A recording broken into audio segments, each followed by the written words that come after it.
Well, welcome back, everyone, to another edition of Coffee Connections Insights with Innovators. Hope everyone's doing well here. We're back. It's been, another week, and I'm excited to welcome our guest here today. But first, I hope everyone's doing well. And I say that because today's episode is on mental health.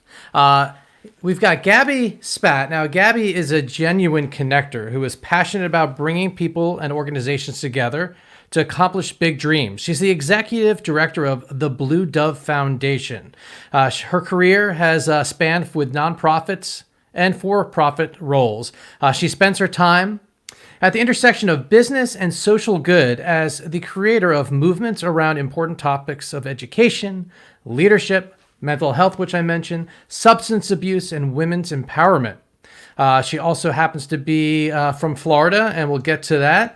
She is, like I mentioned, the executive director of the Blue Dove Foundation, which is the leading national Jewish organization focusing on mental health and substance education, awareness, and outreach through a Jewish lens. So without further ado, ladies and gentlemen, please join me welcoming our friend, Gabby. Hey, it's wonderful to be here. I wish I had the memo about the sparkly jacket. I actually have one similar I could have worn. Oh, well, did you happen to purchase it off of my back? Because, that's my signature move. At the end of every gala that I do, I auction the jacket off my back for the organization. No, but I like that. That's a good thing to know. Well, if I ever do something for yours, I'll auction yours off. Oh, there you go. No, I can't do that. Mine's a family heirloom. Came from my grandmother. Oh, wow. So it's like the authentic ones, not the ones made in China. Yeah. Yeah. It's like 50 or 60 years old. It's crazy. Yeah, I saw a special that went on the history of sequins and how it goes back to I want to say thousands of years or so. Had no clue. I'll look it up. Well, before we get into anything, I have to ask all my guests. It's Coffee Connection. So, are you drinking coffee? I'm not drinking coffee. I've actually never had a cup of coffee in my life. I do have a coffee cup with me today. It is a special one, and I chose it just because of what I do drink, which is matcha tea, so green tea, which I picked up on a trip to Japan a couple of years ago, and that's why I have this sushi coffee cup. I love matcha. I love the way it makes you feel. It has less caffeine than coffee, but it offers so many more benefits to it. So I'm a matcha drinker. Never had a cup of coffee. It's like my, fun fact, and people go, "What? Never had a cup of coffee?" Never had a cup of coffee. Wow. Not even a decaf? Not even a decaf. I had one sip, and if you could imagine when you see someone try something they don't like, it was like a spit out. They accidentally messed up my cup of hot chocolate with someone else's coffee, and it did not go well. Okay. Wow. This is the first time I've had a guest that hasn't drank coffee in Coffee Connections, but that's okay. I mean, I'm drinking tea right now out of my coffee mug, and this coffee mug, I think you might recognize at least some of it. Oh my goodness. JPT, where the P stands for pride. Yeah. At least it used to. Our high school mascot on there, the Trojan, the Travel Trojan. Yeah, so if you haven't guessed yet, we both went to the same high school. I graduated in the class of 2000 and 96.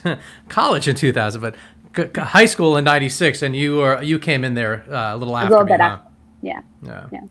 Were you involved with any of the band or drill team or debate club or the wrestling club? I don't know. Wrestling would be interesting. No, I was actually more of a business nerd. So DECA, which was, across the country, tons of people are part of that, business competitions.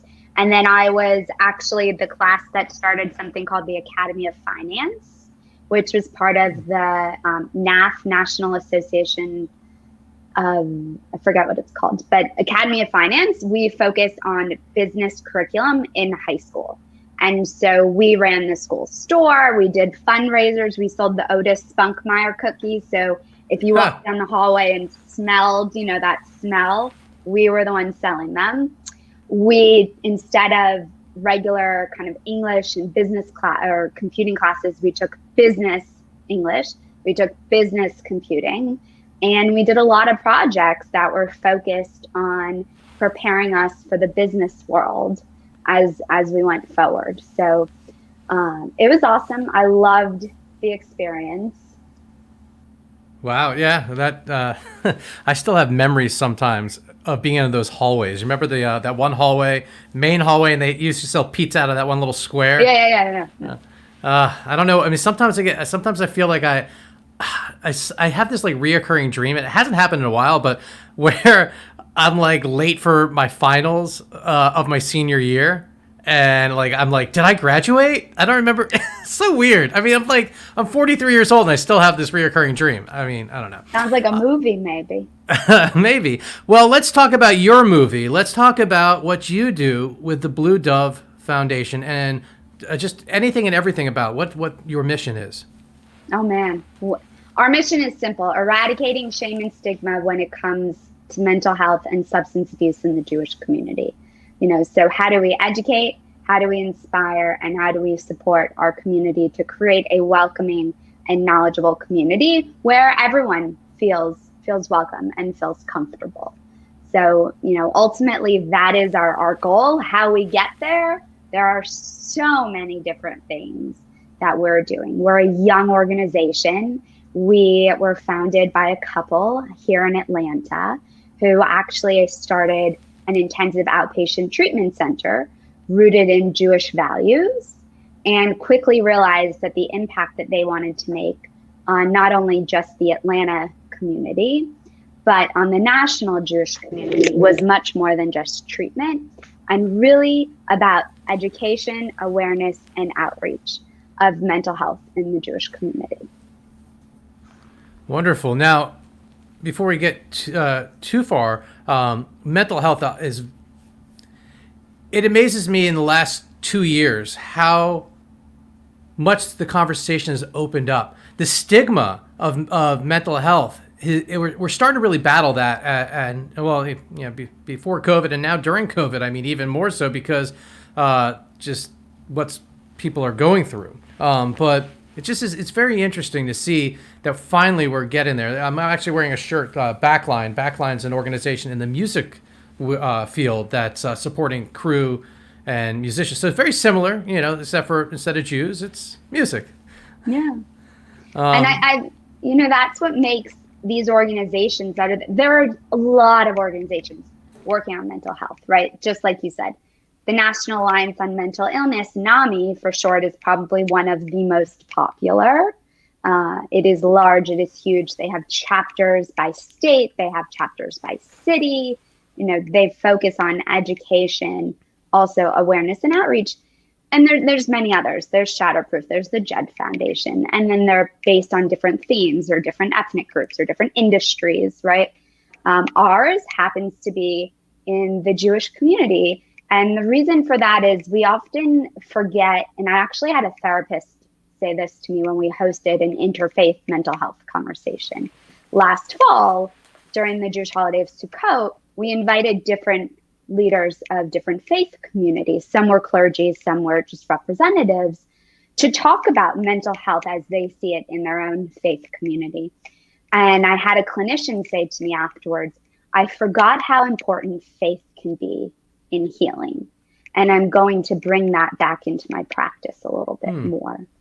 And, I'm not saying it's a religiosity kind of thing, right? You can be not super religious, but you can have faith, or you can be a spiritual person. And we look at Jewish values in the work that we do, midot, to help guide our work, to help guide what we're doing, how we're feeling, how we're supporting people. Which makes us unique into this community that we're trying to impact. Now, is it strictly Atlanta Jews, or is it global or national rather? We're really focusing on the national community. We started in Atlanta. We're based in Atlanta. We hosted a lot of in-person events in Atlanta. We'll get to that, yeah. Yeah. And so we quickly grew to be, the leading Jewish mental health organization, where large Jewish organizations are calling us to independent synagogues. And people are really looking at us for our content, for speakers, for workshops, and creating things with them. The Jewish high holidays are coming up. We're content creators. We're going to have several different resources that are available that individuals can use in their own homes to look at their mental health, to do a check-in with them, to think about things, to look at gratitude through this Jewish lens of the high holidays. So say someone like myself, right? Had a career and then it just shut down, and didn't have a therapist, and didn't know really what to do, and they call your organization up. How do you process people? What's the process? What do you offer folks that are struggling? Sure. So we're not a social service organization. You can't call us and say, "Hey, I need therapy." We don't have therapists on staff. In Atlanta, we would refer you to, something like the Jewish Family and Career Services, or recommend something similar in your own community. We have a list on our website of local Jewish support organizations in different states across the U.S. Our focus is on education, awareness, and outreach, and making mental health just normal, right? Getting rid of the stigma that's there, normalizing the conversation. So that's really where our focus is. Now, are you working with other organizations and groups to help them? So, like, for example, be it a Jewish sporting group, or something like that, where you're helping folks with these resources to bring mental health to the forefront. Yeah. So like I was saying, organizations will call us, and whoever calls us, we want to work with you. We have worked with some of the national fraternities that are rooted in Jewish values, sororities. We have had synagogues call us that we work with, BBYO chapters, different Hillels, which are on college campuses that create a safe space for Jewish students in programming, where we've done stuff with them too. So we love working with everybody. And what's unique about us is we can help you bring this theme, right, this conversation into the work that you're already doing, because we've seen so many types of organizations want to do this and don't know where to start, that we can be creative and we can co-create something with you that works for your community, because we recognize every organization is different, right? Their memberships are different. What they're looking for is different, how they talk about themselves. And that makes creating something unique and special so important, because to get the buy-in from your members, you have to be speaking their language. You have to be creating something that they're interested in. Absolutely. No, that's brilliant. And I imagine, I'll let people know actually here. I think I have it right over here. If folks are interested in getting in touch, that's how, the bluedovefoundation.org. There's tons of resources there. And like Gabby mentioned, that's wonderful that you can really customize things for the organizations. That's really amazing. There we go. Sorry. Still learning the software a little bit. So let's shift a little bit and talk about fundraising. Where, before the pandemic, last January, where was your primary funding coming from? So we've always been an organization where we know we need different kinds of revenues, right? As a nonprofit, particularly as a young nonprofit, still establishing ourselves, we need to diversify our revenues. So part of it comes from grants that we receive from both private foundations and public foundations. We also have sales revenues. We have a book that we've published that is a collection of personal stories from Jewish individuals across the country, actually even as far as South Africa, sharing their own incredibly personal stories in hopes of raising awareness, understanding, hope for making a change and supporting individuals in the Jewish community. My story is actually on page 15 and shares why I do this work. My background is not in mental health. My background is in business and entrepreneurship or in innovation. But I lost my 30-year-old sister to an opioid overdose 3 years ago. And, it really changed the way I think about things and do this in her honor. So this is part of our revenue generator. All it's donations. We have other items, branded items on our website. And then we're really lucky that we've been supported by the community here in Atlanta and outside of Atlanta through personal donations. A lot of it comes from people who are connected to the mission, who are connected to the work that we're doing. Unfortunately, most of the time because of a tragedy. Yeah. And other times it's also donations that are made in honor of somebody's sobriety, in honor of somebody, keeping themselves safe. Oh, that's wonderful. I like that. That's paying it forward there. I like that because so often it's a memorial. You're right. But I like, hey, this person's been sober for so many, so long. That's a really beautiful thing.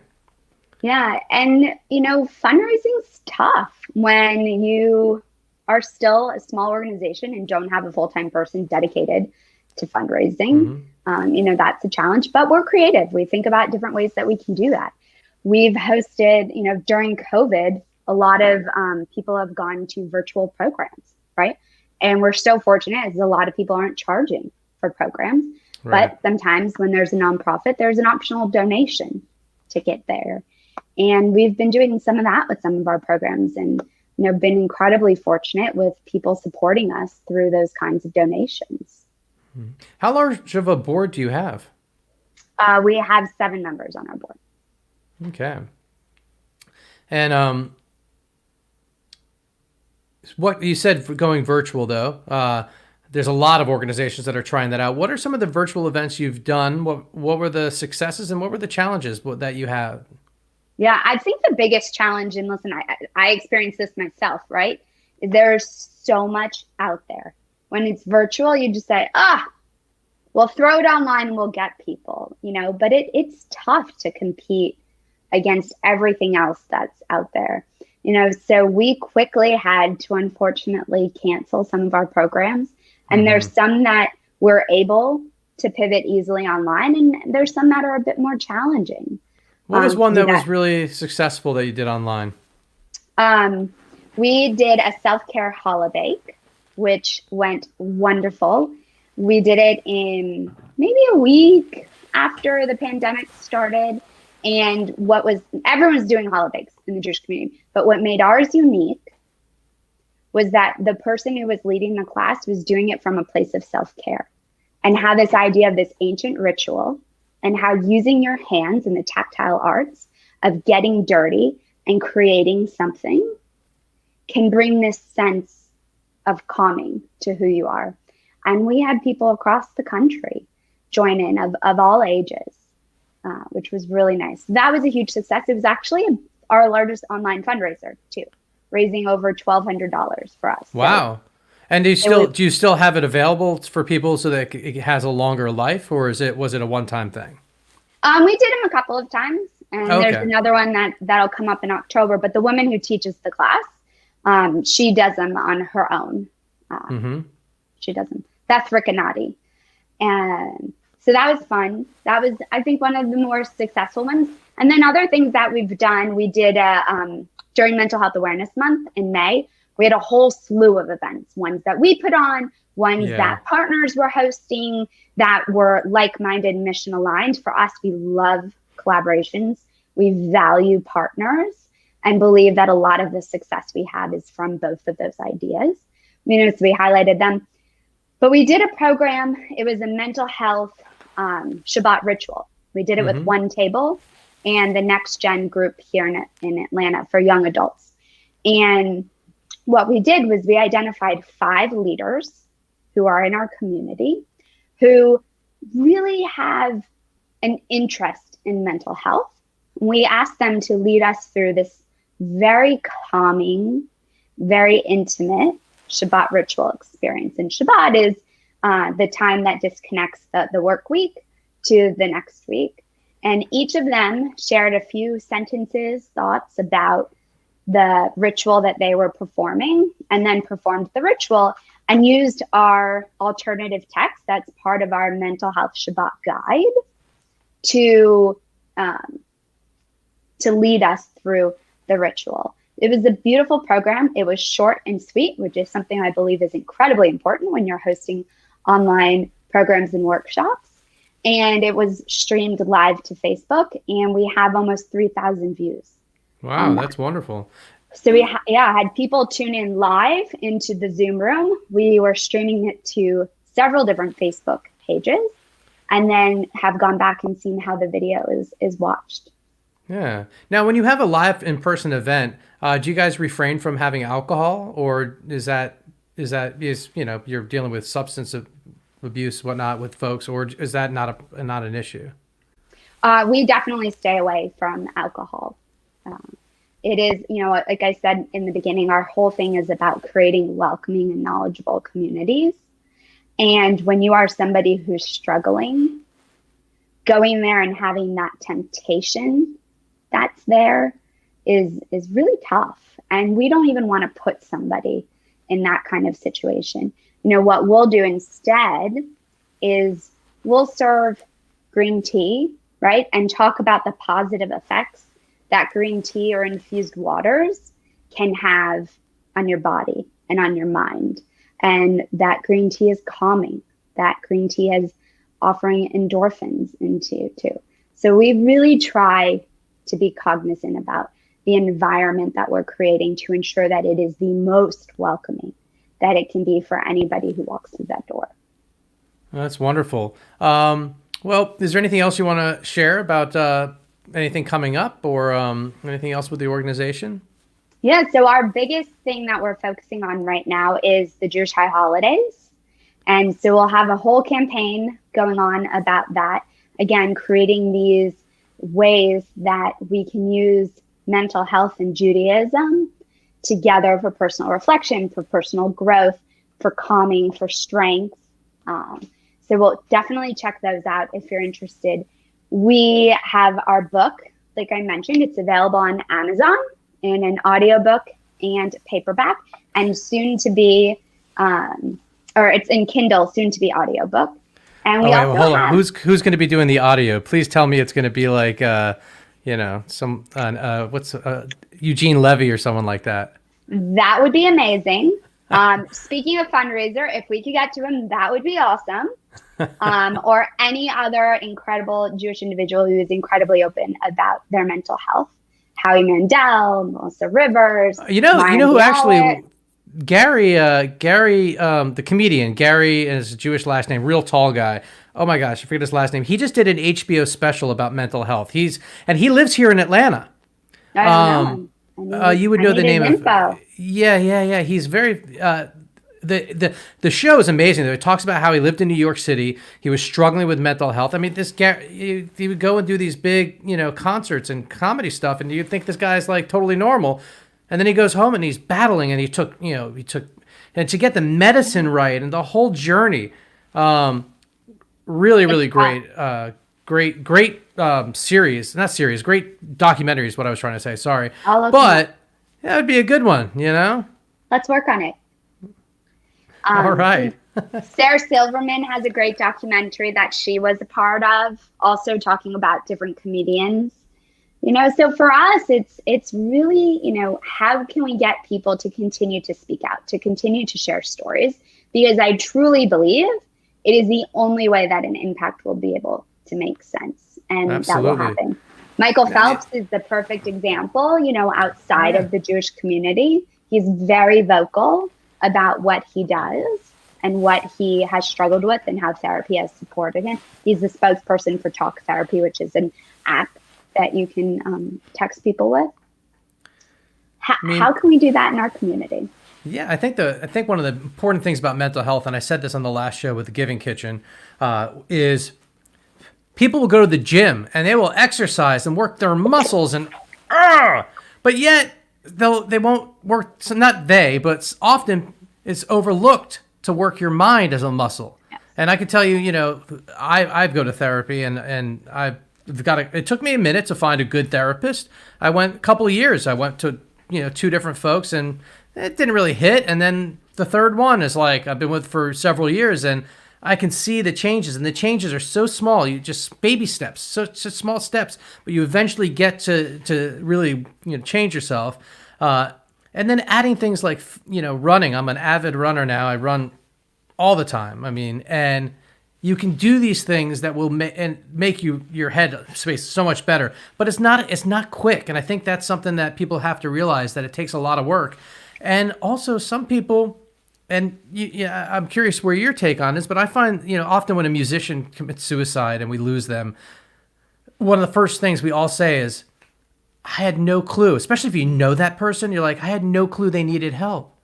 What could I have done? And not always can you do something. And not always is there help for people if they're not open to it or want it, or sometimes it's just not there. So mental health awareness to me isn't just to save a life or to help one person. It's so much bigger. Mm-hmm. It's not something that, we're going to change, right? It's something that everybody together changes. It's a communal effort.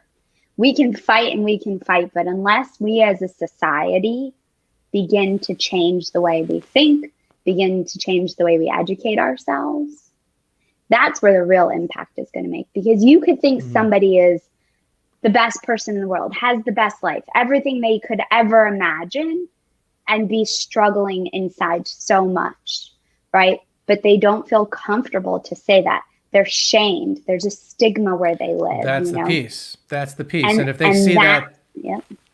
If they see if we can make the change the way we communicate, then we can make it a much safer environment, or more comfortable environment for folks, so they feel less uncomfortable in their own skin. Yeah. And that's the help we can do, and that's the change as a society. Where, if someone commits suicide, it's this is terrible, all that, and then you don't hear about it. It's like no. In between that time, we should be talking about mental health and talking about and checking in with our peers and whatnot. I mean, and I've seen a little bit more of that in the last year or two. That's what I was saying, where people actually do the "How you doing?" question. They actually mean "How are you doing?" Right, and they generally want to know. And there's a lot more listening and sharing going on amongst friends. I mean, so those are things that I see, and I hope that's spreads further. I think it's definitely changed. Definitely in the last 10 years, we've seen a lot more advances, but we've also seen a lot more in the medical study, right, of all this time. 50, 60 years ago, there wasn't the data there is today. There wasn't the understanding. There wasn't the teaching behind it, which is also, making big strides. And you could say that for any kind of disease, right? 100 years ago, the study of cancer was completely different. Right. Well, you hit it though. You said disease. I mean, when you talk about substance abuse, people always saw it as abuse. Alcoholism is something, an alcoholic, why they just have to stop drinking. And the reality is, no, it's a disease. If we look at things like a disease, then we can handle it with science. And science is also, therapy is a form of science. Yeah. And it takes time, and you're being vulnerable during this conversation, right? And sharing. It's the same reason I always share. Why I share my story of my sister who struggled, who, went to our high school too, to Taravella, and really struggled her adult life. I always choose to share. I put myself out there. I create this space.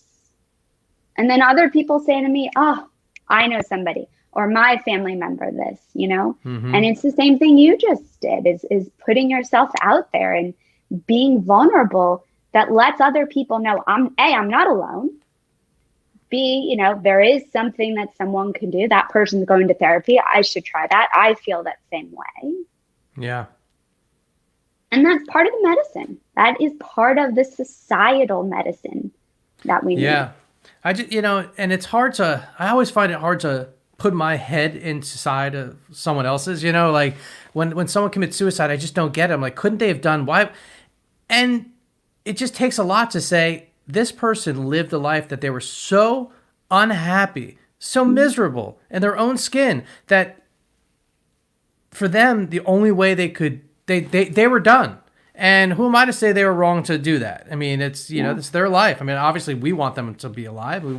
But my point is it's so hard to imagine what someone else's voices are, because our voices are loud enough. I mean, and listen, you're a Jewish organization. I'm a Jew. Trust me, we got loud voices, and so it's a lot. And so I very much appreciate what you're doing for the overall community, and I wish you all the best. And as you have stuff, please let me know. And again, folks, I encourage you to take a moment and go to their website, the bluedovefoundation.org. I put that there on the bottom.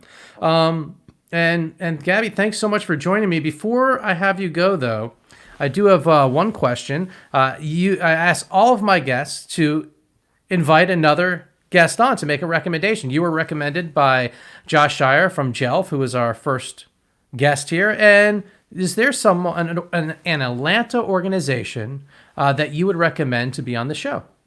There is one that I think has just been doing some of the similar work that we're doing. It's called the Jewish Fertility Foundation, and they are talking about a topic that is so taboo still in society.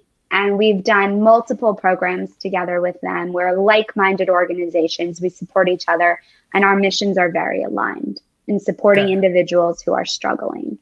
I think you'll have a wonderful conversation with the founder, Ilana Frank, of the Jewish Fertility Foundation. It's the irony here. It's very coincidental you bring them up, because I had a coffee connection the other day, just an in-person with a friend that actually was telling me the work they do with them and introduced me to the organization. Never heard of them before, and here you are bringing them up. So something's right. So let's, after this, do a connection if you don't mind. But thank you again. Everyone, please check out the bluedovefoundation.org. We'll be back here Tuesday for all past episodes and future episodes. You can go to yourauctioneer.com. Coffee Connections is there. I want to thank you all again. Gabby, have a wonderful rest of your week, and we'll see you all next week. Thanks, everyone. Thanks. Bye. You can.